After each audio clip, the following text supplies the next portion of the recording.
نہیں ہے. سر کہا جاتا ہے کہ اس پیشنٹ کو 3 ٹیکے لگتے ہیں. یار 3 تو ایک تھیوری ہے نا کہ آپ بہت سارے پیشنٹس لے لیں ان میں سے زیادہ تر کو 3 کا بہت امکان ہوتا ہے. اس کے بعد بھی ریپیٹڈلی اس کے اوپر نظر رکھنی پڑتی ہے.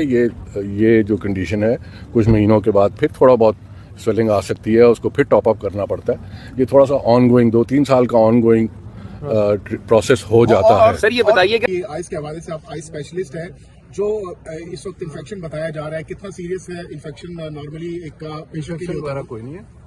یہ ایک اور کنڈیشن ہوتی ہے جو ابھی تک پتہ لگا, میں نے تو دیکھا نہیں ہے, مجھے تو پتہ کچھ نہیں ہے, جس کو سینٹرل ریٹنل وین اوکلوژن کہتے ہیں جی, CRVO کے نام سے آپ لوگ اس کو بول رہے ہیں. سو اس میں وین اوکلوژن ہوتی ہے. اب مسئلہ یہ ہے کہ کسی کو چھوٹا ہارٹ اٹیک آیا, کسی کو بڑا ہارٹ اٹیک آیا, سو بہت ساری اس کی کیٹیگریز ہوتی ہیں. ہمیں یہ نہیں معلوم کہ وہ کتنا ہے کیا ہے. صرف یہ کہ میرے یہاں آنے کا مقصد یہ ہے کہ یہ میری فیلڈ ہے, ریٹنا والوں کی فیلڈ ہوتی ہے نا یہ, تو اس لیے ایک نظر دیکھ کے کوئی علاج میں کوئی سجیشن یہ وہ آئی ایم شیور ڈاکٹر صاحب جنہوں نے دیکھا ہے وہ پیمس کے ڈاکٹر صاحب ہیں, انہوں نے بالکل ٹھیک علاج کیا ہے. مجھے اس کی ڈیٹیل بھی نہیں پتا, ہمیں کچھ بھی نہیں پتا. کن سرکمسٹانسز میں اس کا جو آپریشن ہے وہ کیا جاتا ہے؟ اس میں بیسکلی انجیکشن چاہیے ہوتے ہیں آنکھ کے اندر, اور وہی والا جو ہم نے ابھی تک سنا تھا کہ وہ کہ یہاں لگائیں یا ہاسپٹل میں, وہ کبھی بھی یہاں نہیں لگ سکتا. وہ ہاسپٹل انوائرمنٹ میں, ہاسپٹل آپریشن تھیٹر میں, سادے ہاسپٹل میں بھی نہیں, آپریشن تھیٹر کے اندر لگتے ہوتے ہیں.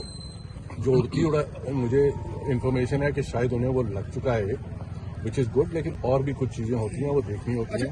ایک جب لگ جائے تو اس کے کتنا دوران کے بعد مزید کتنی اسٹیپس؟ مہینے بعد تو ایک اور چاہیے ہوتا ہے, مہینے بعد ایک آدھ اور چاہیے ہوتا ہے, پھر ایک آدھ اور چاہیے ہوتا ہے, لیکن بیچ میں اس کے علاوہ بھی اور انجیکشنز اور کبھی کبھار لیزر کا بھی اس میں کوئی نہ کوئی رول ہوتا ہے. بٹ ظاہر ہے وہ دیکھ کے پتہ لگے گا نا کہ ان کو کیا چاہیے, کس چیز سے فائدہ ہوگا, کتنا سویلنگ کتنی ہوئی بھی ہے ریٹنا میں. تو یہ ساری چیزیں دیکھ کے بڑا ٹائملی اس کا علاج جو ہے وہ پلان کرنا پڑتا ہے. اچھا سر, یہ بتائیے گا کہ آپ کہہ رہی ہیں کہ ان کو آپریشن تھیٹر میں لے کے جایا جاتا ہے, پھر جا کے علاج ہوتا ہے, تو آپ بھی تو یہاں پہ ابھی کن اکوپمنٹ کے ساتھ آپ آئے ہیں؟ کیا آپ یہاں پہ ان کا معائنہ اچھی طریقے سے کر پائیں گی؟ جو آپ پورا وہ معائنے کے لیے پورا باکس وغیرہ لے کر آیا, 100% چیزیں میں نہیں لا سکتا. ٹھیک ہے, وہ ہسپتال میں ہی ہوتی ہیں, وہ تو پیشنٹ کو ہسپتال لے جا کے ہی چیک ہوتی ہے نا, وہ تو میں نہیں لا سکتا, تو بڑی بڑی مشینیں ہوتی ہیں. لیکن یہ کہ جتنی چیزوں سے دیکھ کے آپ کو ایک خاصا آئیڈیا ہو جاتا ہے کہ کیا ہو رہا ہے, وہ ہم لائے ہوئے ہیں. اگر ہمیں اجازت ملتی ہے تو پھر بالکل دیکھیں گے. سر کہا یہ جا رہا ہے کہ 3 ٹیکے لگتے ہیں, اور آپ سمجھتے ہیں کہ مزید بھی 2 ٹیکے لگیں گے؟ ایک منٹ, کون سی کوئی رابطہ سر سر کہا جاتا ہے کہ اس پیشنٹ کو 3 ٹیکے لگتے ہیں. یار 3 تو ایک تھیوری ہے نا کہ آپ بہت سارے پیشنٹس لے لیں ان میں سے زیادہ تر کو 3 کا بہت امکان ہوتا ہے. اس کے بعد بھی ریپیٹڈلی اس کے اوپر نظر رکھنی پڑتی ہے. یہ جو کنڈیشن ہے کچھ مہینوں کے بعد پھر تھوڑا بہت سویلنگ آ سکتی ہے, اس کو پھر ٹاپ اپ کرنا پڑتا ہے. یہ تھوڑا سا آن گوئنگ 2-3 سال کا آن گوئنگ پروسیس ہو جاتا ہے. اور سر یہ بتائیے گا CRVO میں اگر سرجری ہو جائے تو کہا یہ جاتا ہے کہ اس کی سرجری دوبارہ بھی کرانی ناگزیر بن جاتی ہے, اس میں کتنی صداقت ہے؟ ہمیں ہماری رہنمائی فرمائیے گا.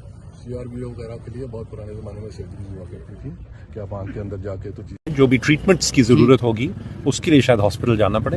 اس کے علاوہ جو اس کی وجہ انڈر لائنگ میڈیکل کنڈیشن اگر کوئی ہے, بلڈ پریشر, کولیسٹرول ہائی ہے, کوئی آٹو امیون کنڈیشن ہے, سم ٹائمز خون کے جمنے کے میکانزم جو ہوتے ہیں وہ خراب ہو جاتے ہیں, تو ان چیزوں کے لیے ٹیسٹ ہونے ضروری ہیں. سو ہاسپٹل پرابیبلی جا کے ٹیسٹ بھی ہونے چاہیے, ٹریٹمنٹس بھی اگر اور کرنی ہوئی وہ یہیں پہ مل جائیں گی. لیکن یہ لمبا پروسیس ہے, 2-3 سال تک ریگولر آنکھ کے اسپیشلسٹ کو بار بار دیکھنا پڑے گا, اور ہو سکتا ہے وقفے سے کبھی ٹریٹمنٹ بھی دوبارہ کرنی پڑے. انڈر آبزرویشن رکھنا پڑے گا.